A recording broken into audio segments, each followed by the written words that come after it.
여기 70대 백발의 한 일본인이 있습니다. 그는 5년 동안 한국어를 배웠고 마침내 무대에 섰습니다. 그리고 그가 한국어로 전한 첫 마디는 너를 빼앗긴 아픔은 절대 잊지 않기 위해서라도 한국에서는 한국어만으로 말하자 라고 결심했습니다. 이 이야기는 2019년 일본 도쿄에서 실제 있었던 사례와 방송에 출연한 한 일본인 교사의 회고록에서 영감을 받아 각색된 내용입니다. 후루사와 이사오라는 한 남자를 통해 한국에서의 그 경험은 많은 사람들의 마음에 오랫동안 기억되고 있습니다. 그 감동적인 이야기, 이제 시작합니다. 저는 후루사와 이사오입니다. 일본에서 40년간 학생들을 가르쳤던 평범한 교사였습니다. 정년 퇴임하고 나서 아내와 함께 여행을 다니며 조용한 노후를 보내고 있었습니다.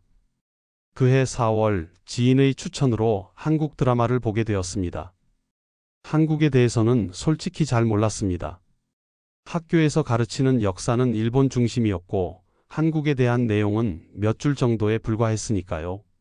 하지만 드라마를 보면서 한국이라는 나라에 조금씩 관심이 생겼습니다. 여보, 한번 한국에 가볼까? 아내에게 말했을 때 아내는 의외라는 표정을 지었습니다. 저는 그동안 해외여행에 별로 관심이 없었거든요. 하지만 뭔가 끌리는 것이 있었습니다. 그냥 한번 가보고 싶었습니다. 5월 중순 저희 부부는 처음으로 한국 땅을 밟았습니다. 인천공항에서 내렸을 때의 기분을 아직도 기억합니다. 뭔가 설레면서도 낯설었습니다. 일본과 가까운 나라인데도 모든 것이 달랐습니다.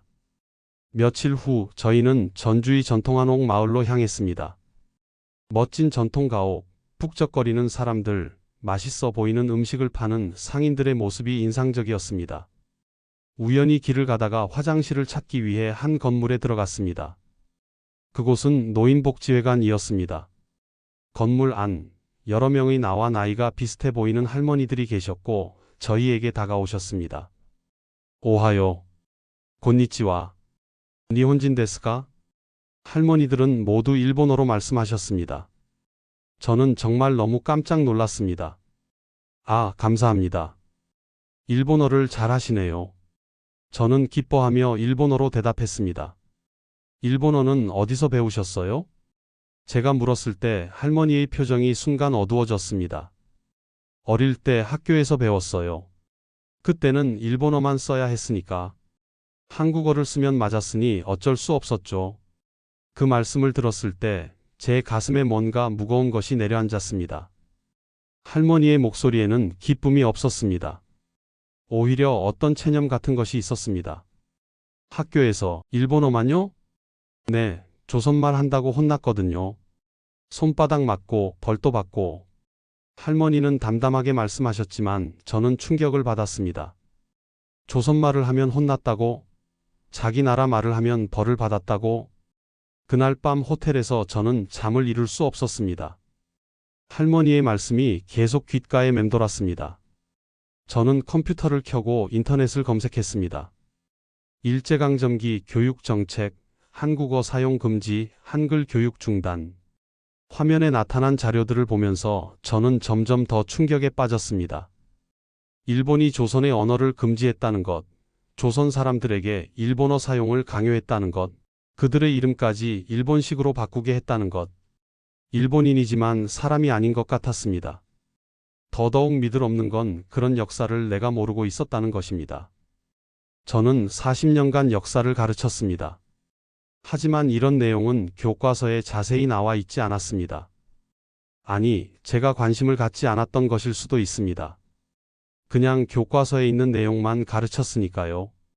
일본 교과서에는 일본이 조선을 근대화시켰다, 철도와 학교를 건설해 발전에 기여했다며 긍정적인 평가합니다.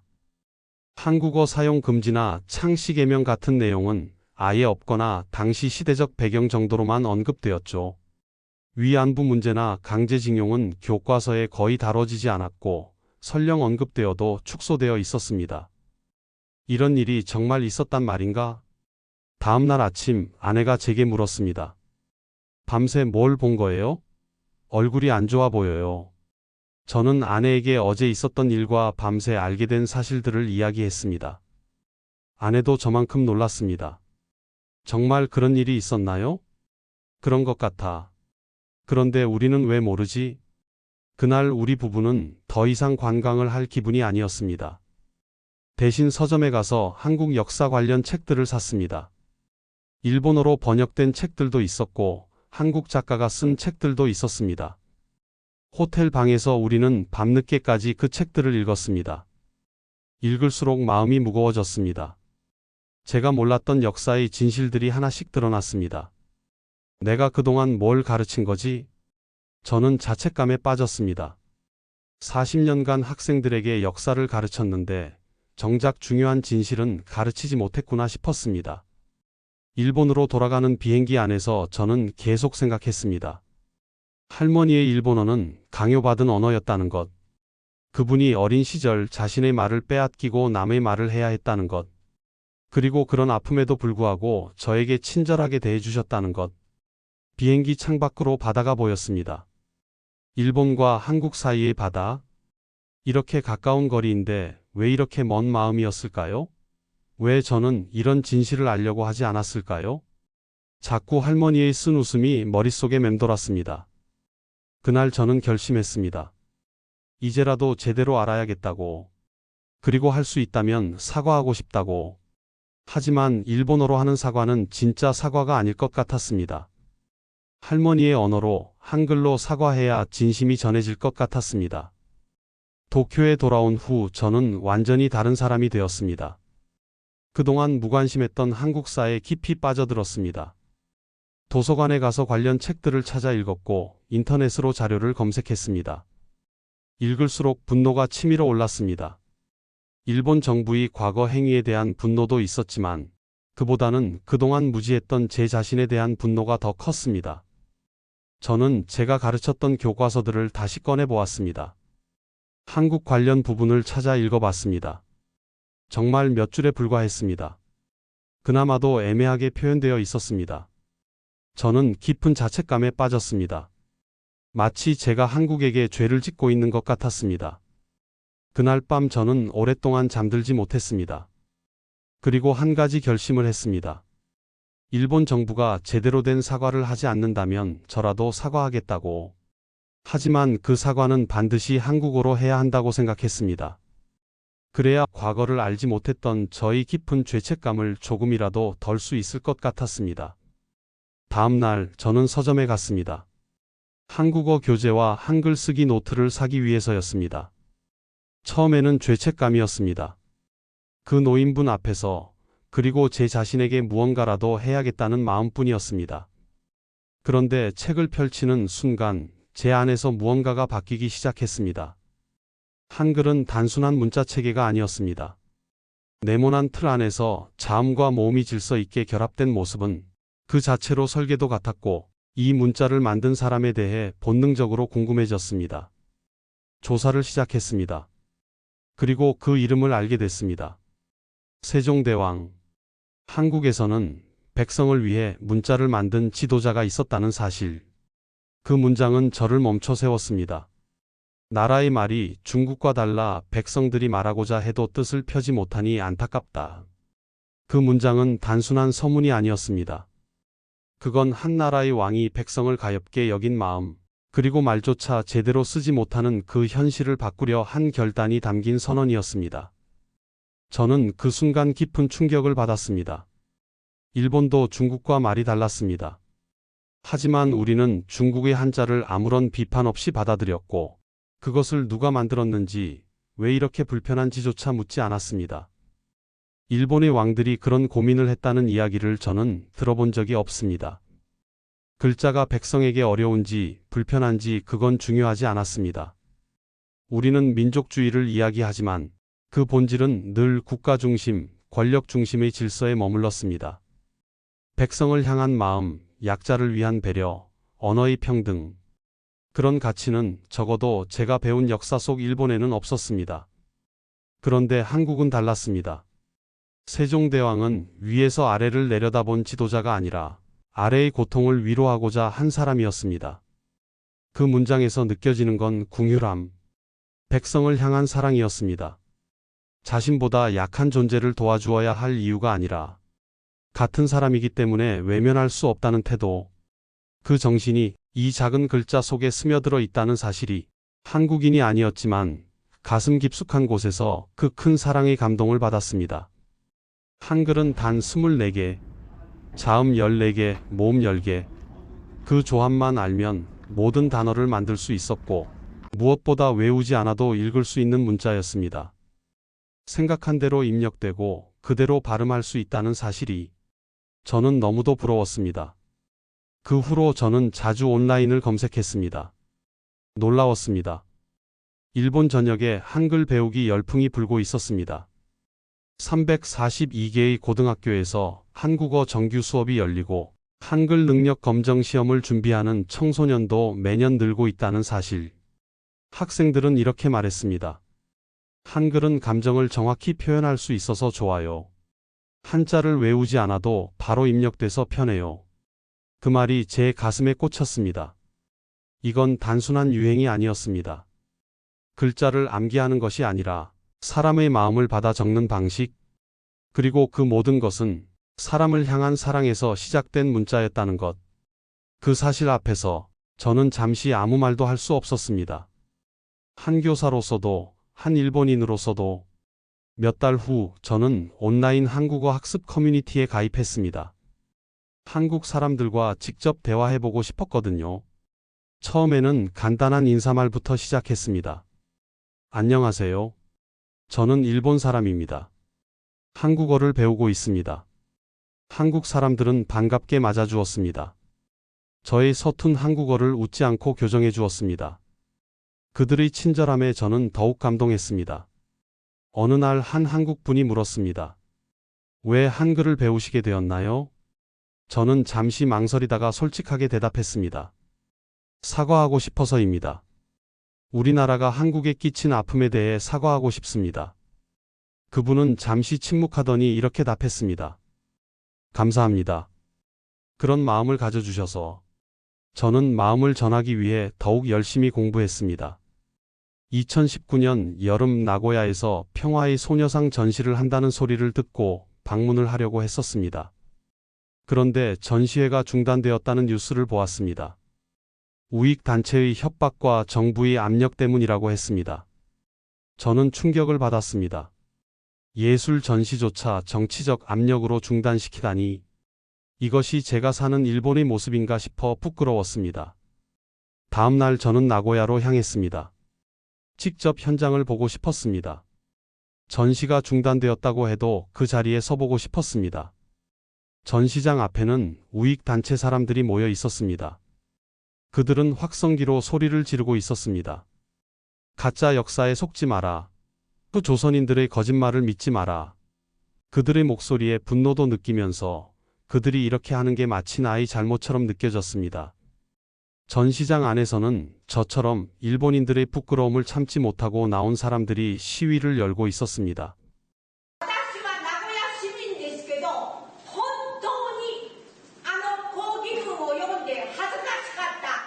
저는 그들 사이를 지나 안으로 들어갔습니다. 전시물들은 대부분 치워진 상태였지만 소녀상이 있던 자리는 남아 있었습니다. 저는 그 자리에 조용히 앉았습니다. 그리고 묵념했습니다. 위안부 할머니들을 위해, 그리고 그동안 진실을 외면했던 제 자신을 위해서. 주변 사람들이 저를 이상하게 쳐다봤습니다. 하지만 저는 아랑곳하지 않았습니다.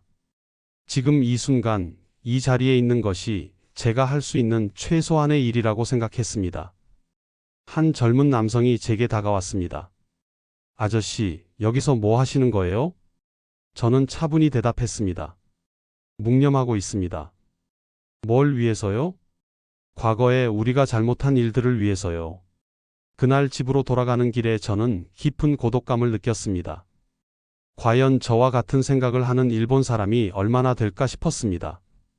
하지만 그 고독감이 오히려 제 결심을 더 단단하게 만들었습니다.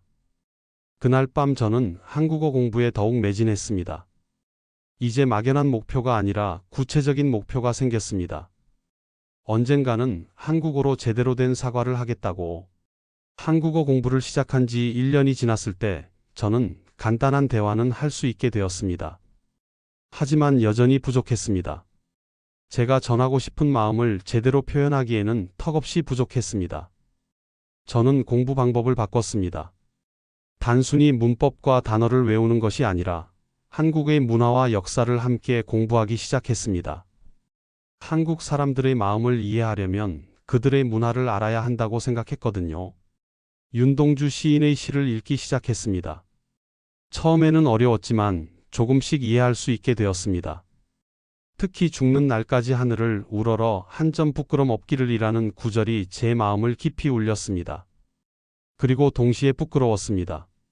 저는 지금까지 얼마나 부끄러운 삶을 살았던가 싶어서 한글 필사도 시작했습니다. 한글의 아름다움에 감탄하며 한 글자 한 글자 정성스럽게 썼습니다. 손으로 쓰다 보니 한글의 구조가 조금씩 이해되었습니다. 자음과 모음이 어떻게 조합되는지, 받침이 어떤 역할을 하는지. 새벽에 일어나서 가족들이 모두 잠든 밤에 혼자서 조용히 공부했습니다. 한국 드라마와 뉴스를 보면서 실제 한국 사람들이 어떻게 말하는지 익혔습니다. 처음에는 자막에 의존했지만 점점 자막 없이도 이해할 수 있게 되었습니다. 3년째가 되었을 때 저는 어느 정도 자신감을 갖게 되었습니다. 일상 대화는 물론이고 조금 복잡한 내용도 표현할 수 있게 되었습니다. 하지만 여전히 부족하다고 느꼈습니다. 특히 사과할 때 사용할 말들을 정확히 표현하기가 어려웠습니다. 단순히 죄송합니다라고 말하는 것이 아니라 제 마음을 제대로 전달하고 싶었거든요. 그래서 저는 더욱 깊이 공부했습니다. 언어는 단순한 의사소통의 도구가 아니다. 언어는 그 민족의 정신이다. 어떤 책에서 읽은 구절이었습니다. 저는 그 말에 깊이 공감했습니다. 한글을 배우는 것은 한국 사람들의 정신을 배우는 것이었습니다. 4년째가 되었을 때 저는 온라인에서 만난 한국인 친구에게 제가 한국어를 배우는 진짜 이유를 털어놓았습니다. 민수 씨, 사실 저에게는 특별한 목적이 있습니다. 사과하고 싶습니다. 우리나라가 한국에 끼친 아픔에 대해 진심으로 사과하고 싶습니다. 하지만 어떻게 사과해야 할지 모르겠습니다. 말로만 하는 사과는 진짜 사과가 아닌 것 같아서요. 그렇다면 편지를 써보시는 건 어떨까요? 선생님의 마음을 담은 편지를요. 민수 씨의 제안에 저는 깊이 감동했습니다. 편지라. 생각해보니 좋은 방법이었습니다. 좋은 생각이네요. 그날부터 저는 편지 쓰기를 시작했습니다. 하지만 생각보다 어려웠습니다. 무슨 말부터 해야 할지, 어떤 표현을 써야 할지 계속 고민되었습니다. 수십 번을 다시 썼습니다. 편지를 완성한 후 저는 다시 한국을 방문하기로 결심했습니다. 처음 할머니를 만났던 그곳으로 가서 직접 편지를 전하고 싶었습니다. 저는 혼자 한국으로 향했습니다. 한국 도착한 첫날 저는 다시 그 복지회관을 찾았습니다. 3년 전과 별로 달라진 것이 없었습니다. 그런데 처음 만났던 그 할머니는 보이지 않았습니다. 다른 분들께 물어보니 건강이 안 좋아서 자주 나오지 못하신다고 했습니다. 대신 저는 그 동네 노인정을 찾았습니다. 어르신들이 모여 계시는 곳이었습니다. 저는 조심스럽게 다가가서 한국어로 인사를 드렸습니다. 안녕하세요. 저는 일본에서 온 후루사와라고 합니다. 노인분들이 놀란 표정으로 저를 바라보셨습니다. 일본인이 한국어로 말하는 것이 신기하셨던 모양입니다. 일본 사람이 한국말을 하네? 어떻게 배웠어? 어르신들의 질문에 저는 차근차근 대답했습니다. 왜 한글을 배우게 되었는지, 지난 몇 년간 어떻게 공부했는지, 그리고 마침내 제가 준비한 편지를 꺼냈습니다. 제가 전하고 싶은 말이 있어서 편지를 썼습니다. 읽어드려도 될까요? 고개를 끄덕이셨습니다. 저는 떨리는 목소리로 하지만 또박또박 한국어로 편지를 읽기 시작했습니다. 존경하는 한국분들께, 저는 일본에서 온 후루사와 이사오라고 합니다. 몇 년 전 한국을 방문했을 때 한 할머니께서 일본어로 인사를 해주셨습니다.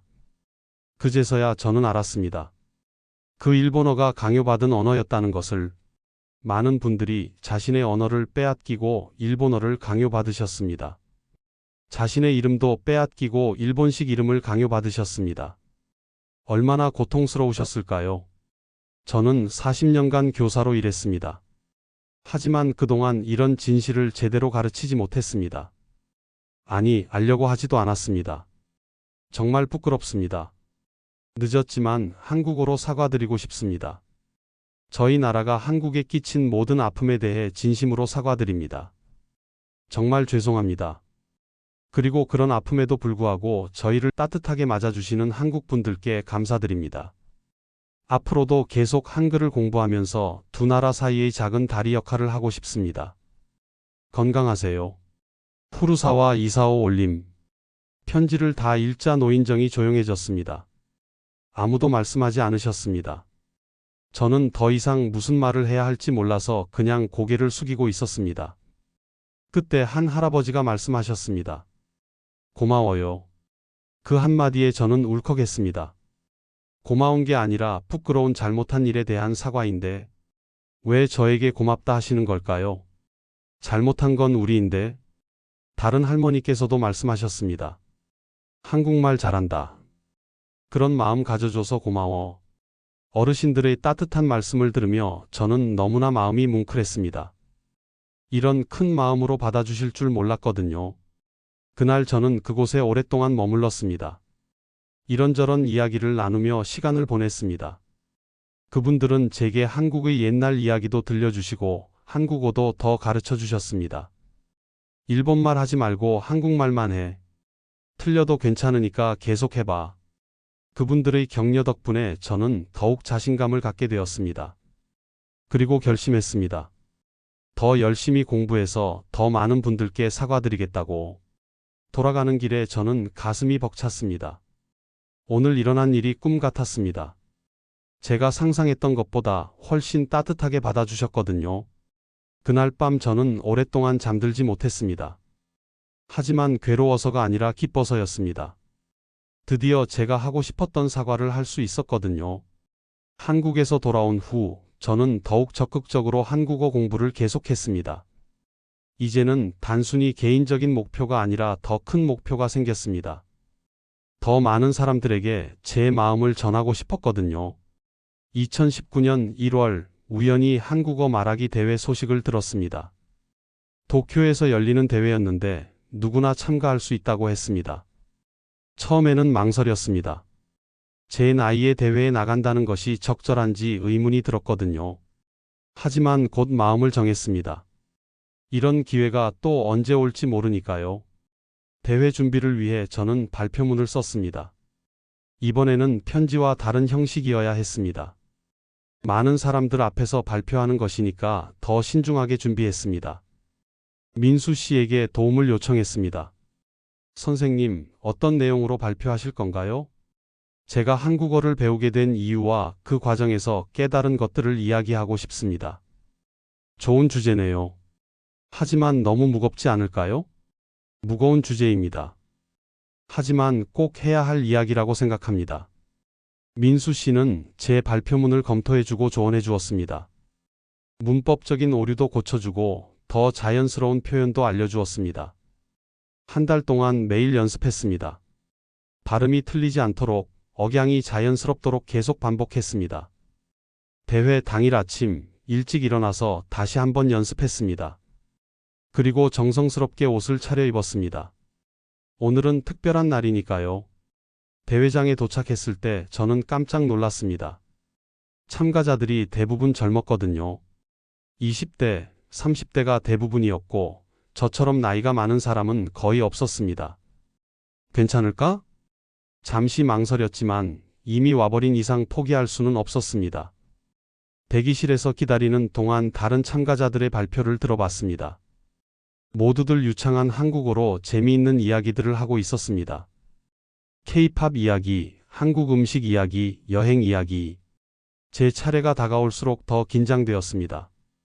다른 사람들에 비해 제 이야기는 너무 무거운 것 같았거든요. 하지만 이미 준비한 이상 끝까지 해보기로 했습니다. 다음은 후루사와 이사오 씨입니다. 드디어 제 차례가 되었습니다. 저는 천천히 무대로 올라갔습니다. 마이크 앞에 서니 갑자기 입이 말랐습니다. 저는 깊게 숨을 들이쉬고 말하기 시작했습니다. 안녕하세요. 저는 후루사와 이사오입니다. 몇 년 전 한국에서 한 할머니를 만났습니다. 그 할머니는 저에게 일본어로 인사를 하셨습니다. 정말 놀랐습니다. 하지만 곧 깨달았습니다. 그분의 일본어는 선택이 아닌 강요였다는 것을. 그 순간 저는 충격을 받았고 부끄러웠습니다. 그래서 마음의 빚을 갚기 위해 한국어를 배우기 시작했습니다. 죄책감으로 시작한 공부였지만 이어갈수록 그분들이 겪은 고통이 생각보다 훨씬 더 깊고 오래된 상처라는 걸 알게 됐습니다. 늙은이의 사과가 그 고통에 비하면 너무 초라하고 제 나라가 저지른 만행이 용서받을 수 없다는 것 또한 압니다. 하지만 아무 말 없이 고개 돌리는 이 나라를 대신해 저는 진심으로 사과드리고 싶습니다. 한글을 배우며 백성을 위해 글자를 만든 한왕의 마음이 한국인의 따뜻한 정서로 지금까지 전해져 온다는 걸 느꼈습니다. 그 따뜻함은 일본인인 저에게도 아낌없이 건네졌습니다. 그게 오히려 더 가슴을 아리게 했습니다. 감사합니다. 그리고 죄송합니다. 윤동주 시인은 말했습니다. 죽는 날까지 하늘을 우러러 한 점 부끄럼 없기를. 저도 그 말을 제 삶의 신조로 삼고 싶습니다. 죽는 날까지 한국에서는 한국어로만 말하겠습니다. 마지막 문장을 말할 때 저는 깊게 고개를 숙였습니다. 모를 빼앗긴 아픔은 절대 잊지 않기 위해서라도 한국에서는 한국어만으로 말하자라고 결심했습니다. 발표를 마치자 박수가 터져 나왔습니다. 저는 감동해서 눈물이 났습니다. 제 마음이 전해진 것 같아서 기뻤습니다. 시상식에서 저는 특별상을 받았습니다. 특히 한국 사람들의 반응이 뜨거웠습니다. 그분들이 제 손을 잡고 고맙다고 말해주셨습니다. 저는 그 순간을 평생 잊지 못할 것 같습니다. 그날 집으로 돌아가는 길에 저는 가슴이 벅찼습니다. 드디어 해냈다는 성취감과 함께 앞으로 해야 할 일들에 대한 각오도 새로워졌습니다. 대회 이후 예상치 못한 일이 일어났습니다. 한국의 한 방송사에서 연락이 왔습니다. 인터뷰를 하고 싶다고 했습니다. 저는 당황했습니다. 제가 그런 주목을 받을 만한 사람인가 싶었거든요. 하지만 방송사 담당자는 말했습니다. 선생님 같은 분의 이야기가 더 많이 알려져야 합니다. 고민 끝에 인터뷰에 응하기로 했습니다. 제 이야기가 조금이라도 도움이 된다면 좋겠다고 생각했거든요. 기자가 물었습니다. 5년간 한국어를 공부하시면서 가장 어려웠던 점은 무엇인가요? 나이가 많아서 기억력이 예전 같지 않았습니다. 그리고 주변 사람들의 시선도 부담스러웠어요. 하지만 포기하고 싶지 않았습니다. 앞으로의 계획은 무엇인가요? 계속 한글을 공부하면서 더 많은 분들께 사과드리고 싶습니다. 그리고 일본의 젊은이들에게도 올바른 역사를 알려주고 싶습니다. 인터뷰가 방송된 후 반응이 뜨거웠습니다. 한국 누리꾼들의 댓글들을 보니 대부분 긍정적이었습니다. 우리의 아픔을 헤아려줘서 감사합니다. 당신 같은 분이 있어서 희망을 봅니다. 선생님 덕분에 일본에 대한 생각이 조금 바뀌었습니다. 그런 댓글들을 보며 저는 감동했습니다. 제 작은 노력이 이렇게 큰 반향을 일으킬 줄 몰랐거든요. 이제 저는 80세가 넘었습니다.